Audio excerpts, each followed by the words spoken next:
नमस्कार, 4PM में आप सभी का स्वागत है और मैं हूं आपके साथ आकांक्षा यादव। दोस्तों, संसद के अंदर नेताओं की बहस तो आपने कई बार देखी होगी। कैमरे के सामने नेता एक दूसरे पर आरोप लगाते हैं और अपनी अपनी बात जनता तक पहुंचाने की कोशिश करते हैं। लेकिन संसद से बाहर एक ऐसी बैठक में संसद जैसा माहौल देखने को मिला जहां पर कैमरे भी नहीं थे। दरअसल गृह मामलों की संसदीय स्थायी समिति की बैठक में प्रियंका गांधी वाड्रा और बीजेपी के एक सांसद के बीच में तीखी बहस हो गई।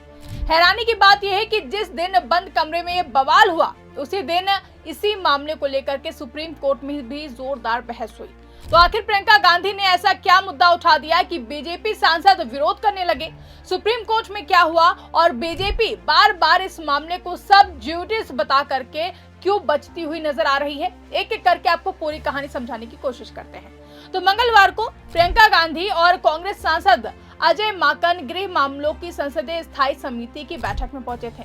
ये बैठक पहले से तय थी और काफी ज्यादा महत्वपूर्ण थी, क्योंकि इसमें गृह मंत्रालय से जुड़े कई मुद्दों पर चर्चा होनी थी। बच्चों के खिलाफ अपराध, शिक्षा, सामाजिक न्याय और स्वास्थ्य जैसे विषय भी एजेंडे में शामिल थे। अब प्रियंका गांधी ने इसी बैठक में 20 जुलाई को दिल्ली में हुई हिंसा का मुद्दा उठा दिया। उन्होंने कहा कि उस दिन भी घटना में कई बच्चे और नाबालिग भी इसमें मौजूद थे। अगर बच्चों से जुड़ा मामला है और पुलिस कार्रवाई पर सवाल उठ रहे हैं, तो फिर इसकी जांच क्यों नहीं होनी चाहिए? प्रियंका गांधी ने कहा कि यह मामला संसदीय समिति के दायरे में आता है और इस पर चर्चा होनी चाहिए।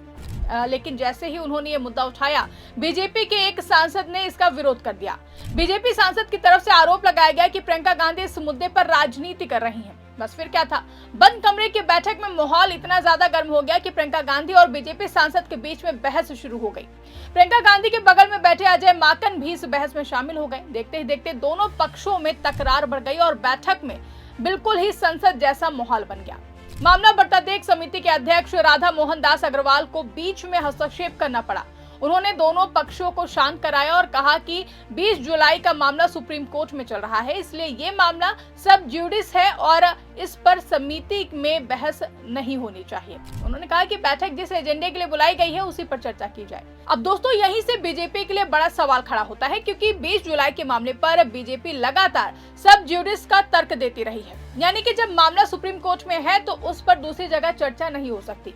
लेकिन विपक्ष पूछ रहा है कि अगर मामला सब ज्यूडिस है तो सरकार और बीजेपी के नेता खुद इस मामले पर लगातार बयान क्यों देते हैं? और इसी सवाल का दूसरा हिस्सा उसी दिन सुप्रीम कोर्ट में भी देखने को मिला।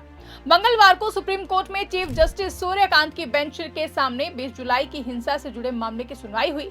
याचिकाकर्ताओं की तरफ से वकील गोपाल शंकर नारायण ने उस पावर्ड कमेटी के सदस्यों को लेकर आपत्ति जताई जिसमें मामले की जांच के लिए जिसे बनाया गया था।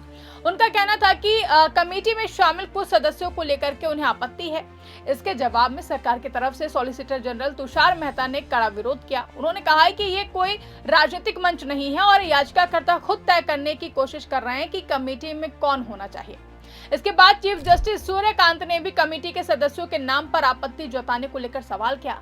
यानी दोस्तों, बाहर संसदीय समिति में बहस और अंदर सुप्रीम कोर्ट में तकरार, एक ही दिन दोनों जगह मामला गर्म दिखाई दिया। अब जरा समझिए कि बीजेपी के सामने असली परेशानी आखिर क्या है। तो जब भी 20 जुलाई की घटना का जिक्र होता है, बीजेपी की तरफ से पावर्ड कमेटी और सब ज्यूडिस का तर्क सामने आता है। लेकिन विपक्ष इसी तर्क को बीजेपी की कमजोरी बता रहा है। इससे पहले राहुल गांधी भी दिल्ली के एक थाने के बाहर साहिल लोचम नाम के पैलेट गन पीड़ित के साथ धरने पर बैठे थे। राहुल गांधी करीब 7 घंटे तक वहां पर बैठे रहे। उस दौरान बीजेपी नेताओं ने लगातार कहा कि मामला सुप्रीम कोर्ट की कमेटी के सामने है और राहुल गांधी इस मुद्दे पर राजनीति कर रहे हैं। लेकिन बाद में आखिरकार एफआईआर दर्ज हुई। अब विपक्ष का सवाल यही है कि अगर मामला पूरी तरह सब ज्यूडिस था और कोई कार्रवाई नहीं हो सकती थी, तो फिर एफआईआर कैसे दर्ज हुई? और अगर एफआईआर दर्ज होनी ही थी तो पहले क्यों नहीं हुई? यही वजह है कि प्रियंका गांधी के सवाल ने बीजेपी को घेरने का मौका अब विपक्ष को दे दिया है। प्रियंका गांधी इस मुद्दे को संसदीय समिति में उठाना चाहती थी, लेकिन बीजेपी सांसदों ने सब ज्यूडिस कहकर विरोध कर दिया। विपक्ष पूछ रहा है कि जब कार्रवाई हो सकती है, एफआईआर हो सकती है, तो फिर चर्चा क्यों नहीं हो सकती है? दोस्तों, राजनीति में विपक्ष का काम ही सवाल पूछना होता है। सत्ता पक्ष सरकार चलाता है और विपक्ष सरकार से जवाब मांगता है। इसलिए प्रियंका गांधी का सवाल उठाना अपने आप में राजनीतिक भी हो सकता है, लेकिन सवाल ये है कि क्या राजनीतिक होने की वजह से गंभीर मुद्दे पर चर्चा पूरी तरीके से बंद कर दी जाए। अब इस पूरे मामले का एक और पहलू है। विपक्ष का आरोप है कि बीजेपी 20 जुलाई की घटना की याद को धीरे धीरे खत्म करना चाहती है। सरकार नहीं चाहती कि ये मुद्दा बार बार चर्चा में आए, लेकिन आज सोशल मीडिया का दौर है। किसी घटना को आसानी से भुलाया नहीं जा सकता है। वीडियो और तस्वीरें लंबे समय तक लोगों के बीच रहती हैं और बीजेपी के लिए मुश्किल यह है कि 5 सितंबर को यह मुद्दा फिर से सड़क पर आ सकता है। सीजेपी की तरफ से 5 सितंबर को दिल्ली में बड़े मार्च का ऐलान किया गया है। इंडिया गेट से दिल्ली पुलिस मुख्यालय तक मार्च निकालने की बात कही गई है। सीजेपी का आरोप है कि सरकार ने जो वादे किए थे उन्हें पूरा नहीं किया गया है। एफआईआर वापस नहीं ली गई है और सुप्रीम कोर्ट में सरकार की तरफ से मांगी गई जानकारी को लेकर के भी सवाल बने हुए हैं। 20 जुलाई की घटना में प्रभावित हुए बच्चे और पीड़ित पक्ष भी इस मार्च में शामिल हो सकते हैं। अगर तब तक कोई समाधान नहीं निकलता है तो फिर 5 सितंबर को एक बार फिर से 20 जुलाई की घटना की चर्चा तेज हो सकती है। यानी दोस्तों, फिलहाल मामला 3 जगह दिखाई दे रहा है। एक तरफ संसदीय समिति में प्रियंका गांधी और बीजेपी सांसद की बहस, दूसरी तरफ सुप्रीम कोर्ट में कमेटी को लेकर के दोनों पक्षों की तकरार और तीसरी तरफ 5 सितंबर को सड़क पर उतरने की तैयारी।